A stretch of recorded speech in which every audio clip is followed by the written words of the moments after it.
तो ଯାହା କ୍ୟାମ୍ପସ ରେ ଏଇଭଳି ଆତ୍ମହତ୍ୟା କିମ୍ବା ହତ୍ୟା ଜନିତ ଘଟଣା ପାଇଁ ନିଶ୍ଚିତ ଭାବରେ ଯୋଉ ଅଥରିଟି ସେ ଅନୁଷ୍ଠାନ ଅଥରିଟି ଦାୟୀ। ତ ଗୋଟେ କଣ୍ଟିନ୍ୟୁଅସଲି ଏଇଭଳି ଘଟଣା ଚାଲିଛି। ଗୋଟେ ଦିନ ଏହା ଭିତରେ ଗୋଟେ ବର୍ଷ ଭିତରେ 5 ଜଣ ପିଲା ସେଠି ମୃତାହତ ହେଲେଣି। ଏ ଯୋଉମାନଙ୍କୁ ଆପଏଣ୍ଟମେଣ୍ଟ ଦେଇଛନ୍ତି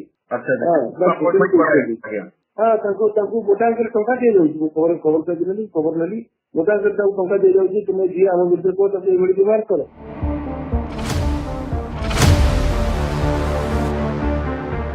राज्य राजधानी भुवनेश्वर अवस्थित Kalinga institute of social science किस रे पुणी जड़े छात्रंकर रहस्यजनक मृत्यु घटना संपूर्ण राज्य को अचंबित करिछि।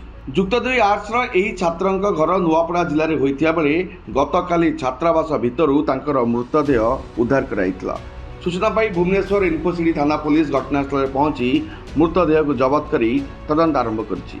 तेबे परीक्षा चलतिला बेले काहींकी और केउंथी से एभली चरम पदक्षेप नेले ना घटना पछरे आउ कोन कारण रहिछि ताकू नै विभिन्न दिगकू नै पुलिस जांच करुछि। तेबे प्राथमिक तदंतरु घटनाटी आत्महत्या ना अन्य कौनसी असामान्य परिस्थिति घटिछि ताकू नै मध्ये विभिन्न संदेह सृष्टि होछि। पूर्वरु किस कैंपस रे अनेक छात्रंकर आत्महत्या और अस्पष्ट मृत्यु घटना सामना को आसिला, जाकू नै अभिभावक और साधारण लोक मनरे चिंता बढ़िथिला। तेबे घटना गुड़िक कहीं घटुची मानसिक चाप ना पढ़ार चाप ना छात्रावास परिवेश को नहीं अनेक प्रश्न एवं उठुची। तेबे डिसेम्बर 12 तारिख में केउंझर नवम श्रेणी जड़े आदिवासी छात्र को प्रथम अस्वाभाविक मृत्यु कहुआ बेले परवर्ती समय सहपाठी मैंने तंटी चिपी हत्या करने घटना सामना को आसवा पर समग्र राज्य में बेस आलोचना सृष्टि करथिला। तेबे एभली गोटिए पर गोटिए घटना बढ़ी चलथिया बेले किट्रे छात्र छात्री सुरक्षा काउंसलिंग व्यवस्था और निरीक्षण प्रणाली पर पुणी थे प्रश्न उठी। अभिभावक माने दाबी करछन जे प्रत्येक घटनार स्पष्ट कारण सामना को आसू एवं दायी अभियुक्तों उपरे कड़ा कार्यानुष्ठान हो।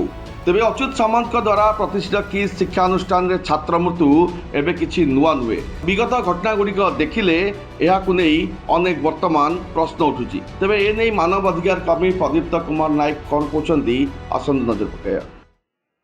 विशेष करके गतकाली जो आज खबर बाहर विभिन्न कागज बाहर सोशल मीडिया आसी गतकाली जो 12th स्टैंडर्ड पिला आत्महत्या कर एग्जामिनेशन चलुची गोटे पिला कहीं आत्महत्या कला या संपर्क में विधिवत तदंत हवा दरकार।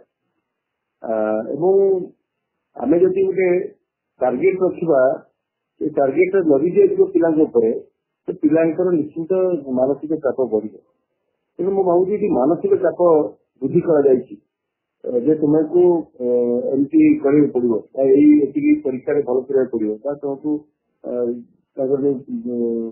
विभिन्न प्रकार एक्टिविटी रोचे प्रोड्यूस करने कहु हूँ तो पिला चाप बढ़ुव।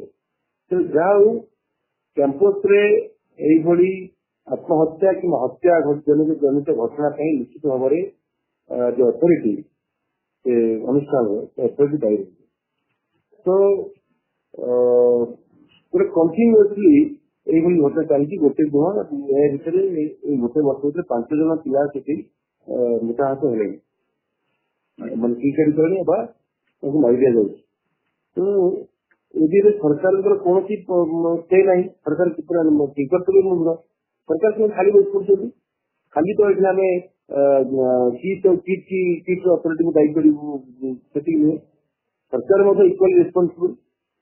पीरियोडिकल विजिट हो विशेष करके जो माने अनुष्ठान मान रही विजिट करने ट्राइबल डिपार्टमेंट हूँ कि सोशल वेलफेयर हूँ डिपार्टमेंट हूँ कि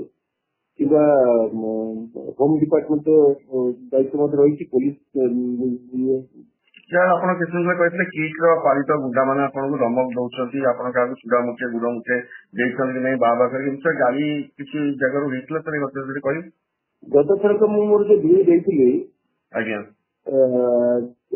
जड़े पर्टिकुलरली जड़े आज्ञा सर कौन से ना मोर मन पड़नी हाँ सर सी गोटे सोशल मीडिया गोटे चैनल पर अत्यंत असाध्य अहितकर भाषा में गाड़ी गलोच कले। तो मुझे कंडेम कला पुणी आउे से आउ गोटे भिड बनई गाड़ी गलोच कले। ये ଜଣା ପଡୁଛି ଯେ କିସ୍ ଅଥରିଟି ସେମାନଙ୍କୁ ଆପଏଣ୍ଟମେଣ୍ଟ କରିଛି ଯେ ଯିଏ ଆମ ବିରୁଦ୍ଧରେ କହିବ ଆରେ ଭାଇ ଏଇଟା ତମ ବିରୁଦ୍ଧରେ ନୁହେଁ, ମାନେ ନିଜର ଦୋଷ ଲୁଚିବା ପାଇଁ ଏଇଟା ତମ ବିରୁଦ୍ଧରେ ନୁହେଁ, ତମେ ଯଦି ଭଲରେ ଅନୁଷ୍ଠାନ ଚଳେଇବ ତମ ବିରୁଦ୍ଧରେ କେହି କେହି କହିବ। ସେ ଯୋଉମାନଙ୍କୁ ଆପଏଣ୍ଟମେଣ୍ଟ ସେ ଦେଇଛନ୍ତି ତାଙ୍କୁ ମୋଟା ଅଙ୍କରେ ଟଙ୍କା ଦିଆଯାଉଛି। ମୁଁ ଖବର ପାଇଥିଲି, ଖବର ନେଲି, ମୋଟା ଅଙ୍କରେ ତାଙ୍କୁ ଟଙ୍କା ଦିଆଯାଉଛି, ତୁମେ ଯିଏ ଆମ ବିରୁଦ୍ଧରେ କୁହ ତାକୁ ଏଇଭଳି ବ୍ୟବହାର କର। ଆଜ୍ଞା ଏଇଟା ବାରମ୍ବାର କହୁଛି ଏତେ ପିଲା କାହିଁକି ଗୋଟେ ଜାଗାରେ ରହିବ? 10,000 15,000 20,000 ଯାହା ବି କୁହନ୍ତୁ, ଏତେ ପିଲା କାହିଁକି ଗୋଟେ ଜାଗାରେ ରହିବେ? ତେବେ ଆପଣ ପ୍ରଦୀପ୍ତ ନାୟକଙ୍କ ପ୍ରତିକ୍ରିୟା ଶୁଣିଥିଲେ। କିଟ୍ ବିରୋଧରେ ନିଜର ମତାମତ ଦେବା ମଧ୍ୟ ଏବେ ମହଙ୍ଗା ପଡ଼ୁଛି, ତାଙ୍କୁ ଧମକ ଚମକ ମଧ୍ୟ ମିଳୁଛି। କିନ୍ତୁ ଏପରି ବାରମ୍ବାର ଘଟଣା କାହିଁ ଘଟୁଛି? କେଉଁଝର, ଗଜପତି, ମାଲକାନଗିରି ଭଳି ଆଦିବାସୀ ଜିଲ୍ଲାରୁ ଛାତ୍ରଛାତ୍ରୀମାନେ ଯେଉଁ ଆଶା ନେଇ ଆସୁଛନ୍ତି, କାହିଁକି ସେ ଆଶା ନିରାଶ ହେଉଛି ତାହାକୁ ନେଇ ଏବେ ବଡ଼ ପ୍ରଶ୍ନ ଉଠୁଛି।